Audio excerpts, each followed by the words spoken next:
So to begin, our family would like to thank so many countless individuals for their love, their thoughts, prayers, the kind words. There have just been so many incredible stories that have been shared with us about our dad during this trying time. Our dad really cherished his relationships with you guys too, so we just want to say thank you for your support as well. So to say that we love our dad and miss him terribly would be an understatement. We are so proud to continue our dad's legacy, beginning with carrying out his foremost wish to keep the Colts in our family. We want our fans to know that we've spent decades in our family business learning every aspect of our organization under our dad's leadership. It was sometimes trial by fire, and I'm forever grateful for the invaluable experience that I've gained. It has prepared me and my sisters for moments like today. Now, for women, the opportunity to work in places like the equipment room, which is where my dad started as a teenager in the 70s, it's different. I've had to take a different path. In high school, beginning to learn and interning in sales and marketing, and later increasingly in administration and football operations. My dad was so proud to see each of us find our own niche in the franchise our family loves so much. His greatest love beyond his family was having the blessing to be a steward for the Indianapolis Colts. It's our privilege and honor to share this same responsibility and opportunity today. We also want all Colts fans to know that we will continue to work tirelessly in living our mission statement to entertain, inspire, and unite by winning the right way, as we do in an organization and on the field and in our community. Thank you. Yeah. Well, first of all, I'd also like to thank all of the countless fans and employees, media, NFL owners, down to even my mailman. I mean, everyone's been so open and gracious and kind about all the kind words that they have for our dad, as we all know was extremely generous and important in this community. And well, he'll be terribly missed. But as we're kind of going through this grieving process, I just wanted to say thank you to everybody for that. The horseshoe basically represented so much to our dad. And I think we all know, and just growing up with it, in fact, we all have the same horseshoe tattoo, which my dad had as well. But it was more than just a symbol of loyalty, hard work, and compassion. It was so much more what it meant to him, and he ingrained that in all of us. It was more about, it was a family. And my dad always said that to so many people. Every person who walked into this organization, in this building, was a part of our family, from the bottom to the top. And my sisters and I, we've all learned that from countless years that we've spent at training camps. And in high school, I worked the front desk answering phones, to marketing, to just the countless years that we're so thankful for, that our dad allowed us to be a part of the organization from such a young age, which was priceless, really. So we've been around the NFL and the team a long time. We've grown up here in Indy, in the city, and we just know the value of our commitment to the team and to the city of Indianapolis is just as important as it was when he was there.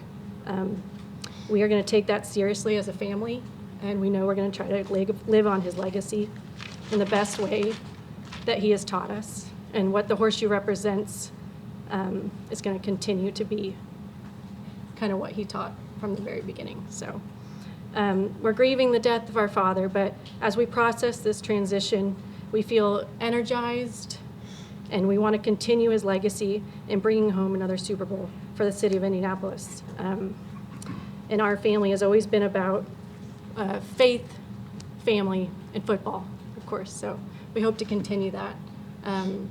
I also wanted to note that Drake, my dad's dog, who not a lot of people know, our brother, is living with me now, and I'm sure he'll probably be coming to the games still. So Drake's doing well.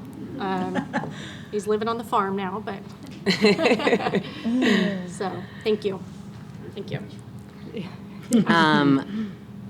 Well, again, I'll echo what they said in terms of thanking everybody in this room and everyone who's reached out in any capacity. And Casey's right, anywhere I go, even my girls' First Baptist game, you know, I have people coming up to me. And as much as it can be overwhelming, it's such a testament to what he was and what he'll continue to be.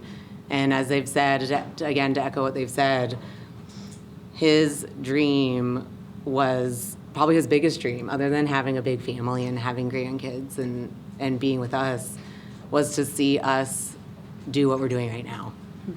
And I think the hardest thing about that is that his biggest dream and goal, he always knew he wouldn't be able to be here to see.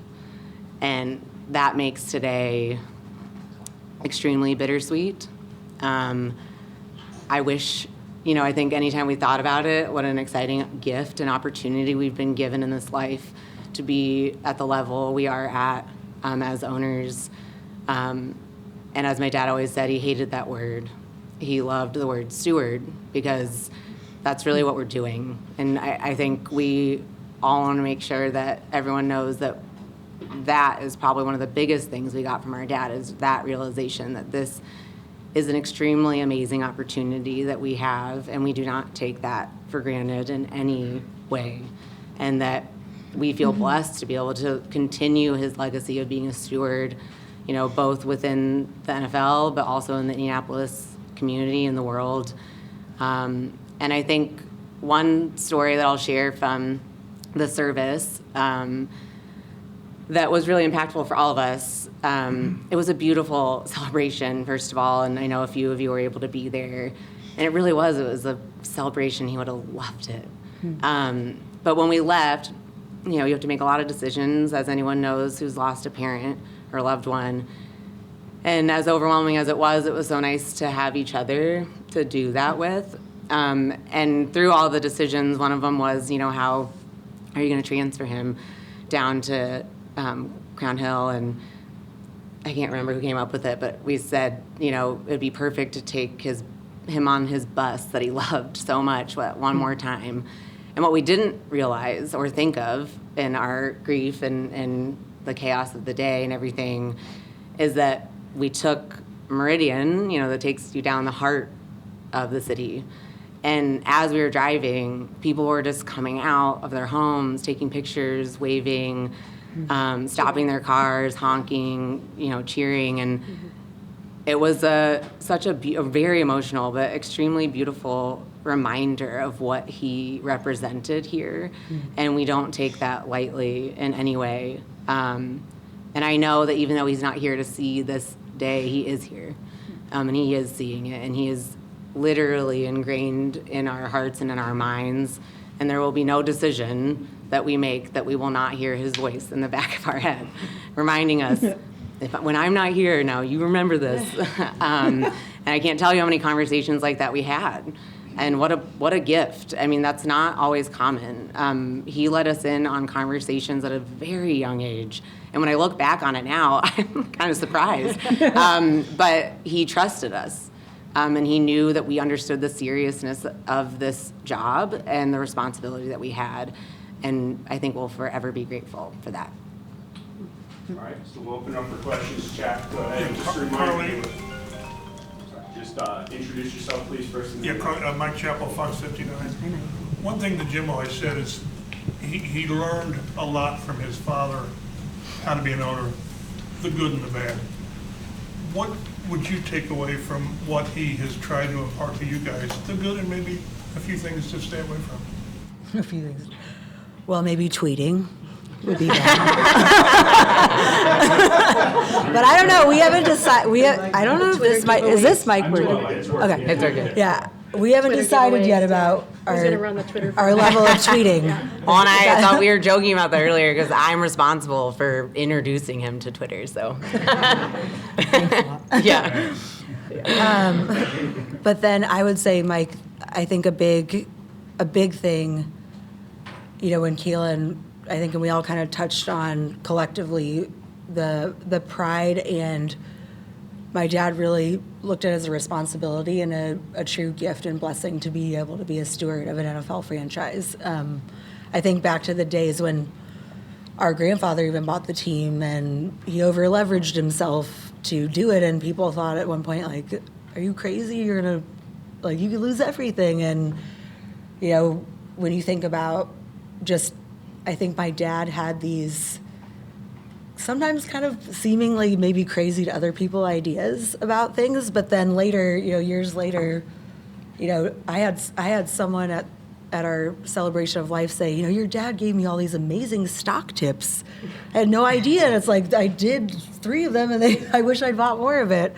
And I would also say, as far as, with Kalen leading the charge in our community and impact and all of our philanthropy, I mean, I think you have to give and pay it forward. And my dad, I think we all, learn from that. And I think also hiring good people in our organization, letting them do their jobs and letting them own their role. Like, we might be owners, but you own your role, and we will get out of the way, and we will be there for support. I would say there's so many, but those are some high level ones. Stephen Older, ESPN.com. For any of you, I'm wondering, is there an area that you think will represent maybe the biggest learning curve for you? Because it is different, right? When the buck does stop with you, there are things that you maybe haven't encountered. Is there one, Eric? I could take it. I think that for us, as Carlie kind of mentioned at the beginning, and I also hinted at, in talking about how he trusted us so young, I think that although maybe you guys didn't see some of the stuff that we were doing behind the scenes, a lot of that stuff, we were a part of those conversations. We were a part of the process. We may not have been the one signing the decision paper, I guess, if you will, but we were exposed to every area you could possibly think of. He never cut us out of any area of any kind, and I think that will help us, like, in this transition. But of course, in anything, in any new role, there'll obviously be some learning curves, but I think because of that from him, and also because of the people that, like she just said, he always trusted people. He taught us, probably, I would say, Mike, one of the biggest things that we all 3 have learned is that you hire the right people, you get out of the way, you trust them, and you don't micromanage. And I think that along with that came people that are still here. I mean, at some point we figured we'd talk about Pete Ward. He's a huge asset, and there are people like that across the building that are going to be huge assets to us as we settle into these new roles. As a follow-up, was that kind of a misnomer about your father, that because he was very public and vocal, but he was not like the guy who's micromanaging everything? He did let people lead, right? Yeah, I mean, I think maybe sometimes that was a storyline that got told, but he really truly did. I mean, he liked to debate. I mean, Chris Ballard says it all the time, and he says it's one of the things I'm going to miss about him the most is just our back and forth, almost like fighting, but in a way that's healthy. That's how you get to the end decision. That's how you get to that place. And so I think in that sense, he definitely gave his opinion. And it might be loud, but no, I never, if I was to describe him and what I know to be true, he was not a micromanager. Joel Erickson, Indianapolis Star. How did you guys come to your respective areas of expertise, and how did your dad play a role in you guys finding those roles within the organization? Well, I would say that I think It's naturally we were happened. it naturally happened, Joel, but we were never, it was never like, this is what you're doing. Like, I think about some friends that I have, it tends to be not to stereotype doctors, but like, you're going to be a brain surgeon or something. I mean, it was always, you should do what you love and be yourself and follow your heart. But I think it's the nature nurture question, or the chicken and the egg. I think none of us will ever be able to answer that. But I think we grew up, and my dad loved it so much, and we have, so many of our family memories, Christmases, holidays that, we, for some people that start new and working in sports, they're like, oh, I don't get this day off. And it's like, for us, like, we don't know it any different than from Our lives have always revolved around Yeah, the entire so- football schedule. Yes. But I mean, I think to answer it more, he always said to us, that's one of the most beautiful things about sport. There's so many areas that you can be involved in, but he would always make sure to leave that conversation saying, but you need to understand if you're going to be an owner, that's the seriousness of that and the decisions that you might have to make. That, as some people will say, sometimes it can be lonely at the top. And he didn't have siblings, to bounce ideas off of. And I really think it's something that he always was so happy for us that we had each other as we've grown together, and to be able to bounce those ideas and support each other in that way. And I think we all, kind of like the yin and the yang, we all have strengths in areas that maybe not be the same as mine, as it is Carlie's, as is Casey. And that's one of the great things, I think, of having this balance and people to lean on. And I mean, I look at I said it in my speech at his service, but it was a really weird moment to realize that I'm the same age he was when his dad died. And that shifted him, that changed him. And this will us as well. But we feel ready, and I think the stability that we feel having each other is huge. Hey guys, 107.5 The Fan. Carlie, was there ever any doubt that you guys would take over? Did you ever think to yourself, maybe this is not something we want to do? I mean, certainly, Kevin, I think at one point I went to pursue my doctorate in clinical psychology, so I think I always knew I was going to come back here. I'm speaking for myself personally. I think my heart was always here. I wanted to do something different, but I think I would say in some ways, yes, for me personally. I don't know about Do you mean, guys. Kevin, do you mean after he'd passed, or do you mean in life? Yeah, I mean, you look around the league, not every, from one level to the next level, family-wise, does it get passed down. Was there ever, I guess, any doubt that... I think I could answer a little bit, Yeah. just because growing up, my dad ingrained in us just how important the team was and just how to cherish and basically do everything you can to try to keep it. And he did a great job trying to work Setting us hard, up, yeah. setting us up so that when he did pass one day, sooner than we thought, but that we would be able to do that. And we're so thankful for him because, as you know, a lot of families or things get ripped apart. And I think he also ingrained in us, just as we've all been talking about since we were little, that this is what was so important to our family. And keeping the team, I think, was so important to the three of us together. Yeah, absolutely. Yeah. Well, as you know, I used to work with you.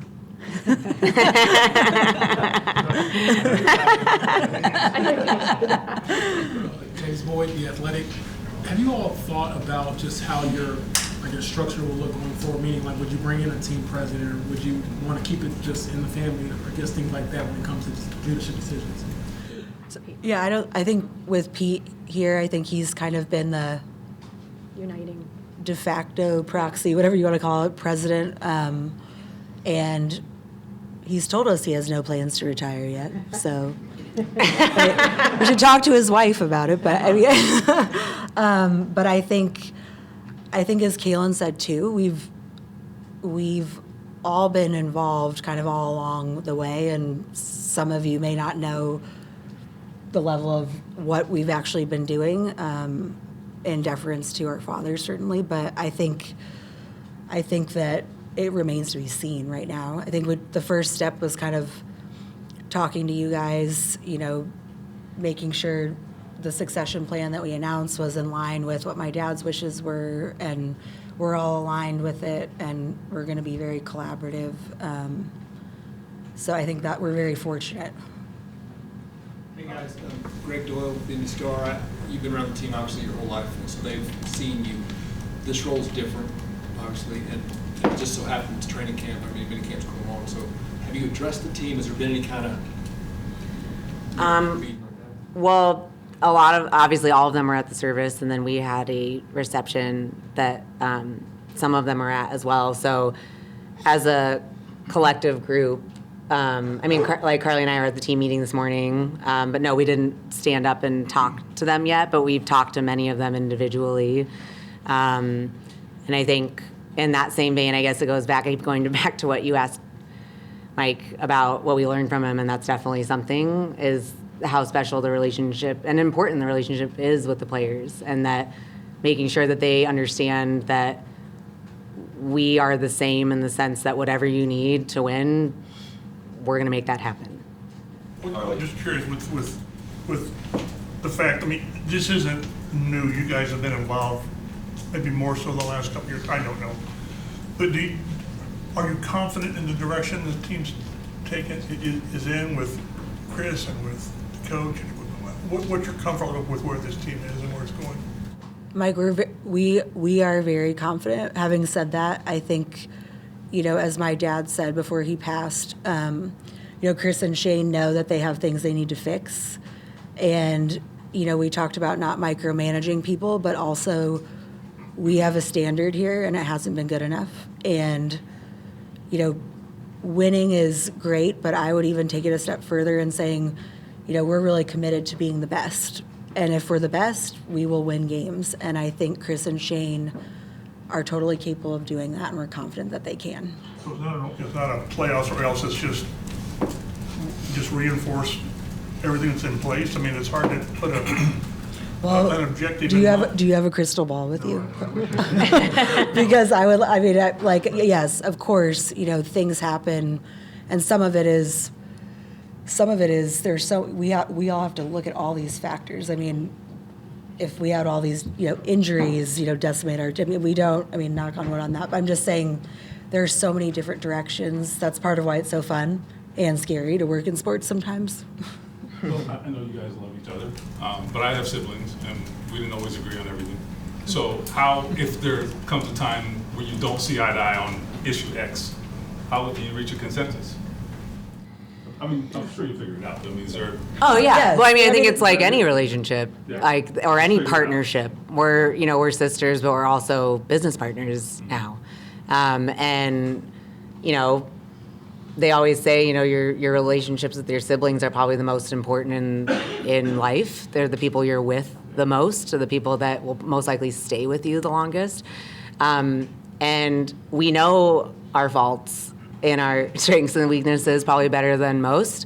And of course we're going to disagree. But we've also learned, again, from our dad and just from life, we're old enough to have learned how to handle those disagreements. And I think it's happened pretty nicely, naturally, that we've all developed our own niches and areas that we're working and contributing in the building, and it's great. It's great to be able to focus on the things that you're really passionate about, and have your business partners that are doing the other things they're passionate about. Carlie, do you view Chris and Shane tied together, even though they were hired in different years? I can't answer that question right now. I don't know. I mean, I think that relationship is really important, and I think that's why, in a lot of ways, as I've been more involved over on the football side in the last 8 to 10 years, I think it's like in a marital argument, right? It's like it takes two to tango, and I think they have a great relationship. I can tell you, we've had situations where we've had that scenario. That wasn't the case, and they work really well together. They communicate really well together. They don't always agree, but as Kalen was saying, even among the three of us, they talk about it, and they each have their areas that they focus on, and I think they respect and trust each other, and we feel really fortunate to have that kind of dynamic. Dominic Miranda, WTHR. Just, Carlie, we've seen you with the headset on the sidelines, and I'm just curious your biggest takeaway from doing that and your intimate involvement with practices and games and kind of what you've gleaned from that experience. I was waiting for someone to ask that question. No, I'm just joking. So it was, I think, honestly, like everyone knew my dad was a little bit, as Kalen said, good weird, or we're all kind of weirdos. Well, it's from the from the service for those that were there. But I think one of the things that I learned in going through, even as back as when we hired Chuck Pagano, is that sort of accelerated I need to learn more about this. I need to be able to say, is this person full of BS? Do they even know what they're talking about? And I think one of the things that being on the headset has really helped me learn is, to the question earlier, it's such a complex organism, a football team and how it operates. And on game day, and you could say, oh, that person ran that route wrong. When you learn to find, oh, someone tagged the wrong wide receiver, and it wasn't really the player's fault. It was the person that called it. So, and it's never, I think that's been a very valuable, because it also helps us be able to know, where do we need to make tweaks? What resources do we need? What do we need to fix? So much of it comes down to just how we operate and how things work. And the headsets are really, I wish I would suggest it for anyone else that has to pay coaches and GMs millions and millions of dollars. It helps you make a less expensive mistake potentially. Nate Atkins with the Indy Star. Carlie, obviously it's a big third year for Anthony Richardson, and just kind of curious where you're at with him and his progress, and do you see this as sort of a make or break year for him to either get on the field or prove what he can be, or are you not there yet?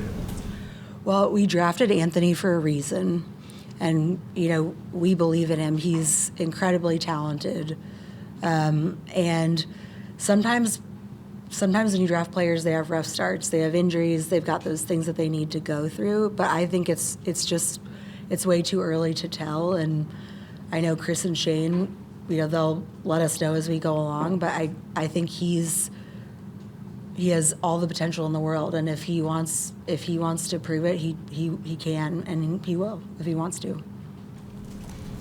JJ Stankovitz, Colts.com. Over your time just spent around this franchise, spent around this city, what did you learn about the impact the Colts can have on Indianapolis? And I guess how does that maybe fuel your vision as owners going forward? Do you want to talk to that? Gosh, I mean, how long do you have? No. But I think, you could look at it back to the 80s when we came here. Our dad was able to be a part of bringing football to this state. And what it has done is incredible.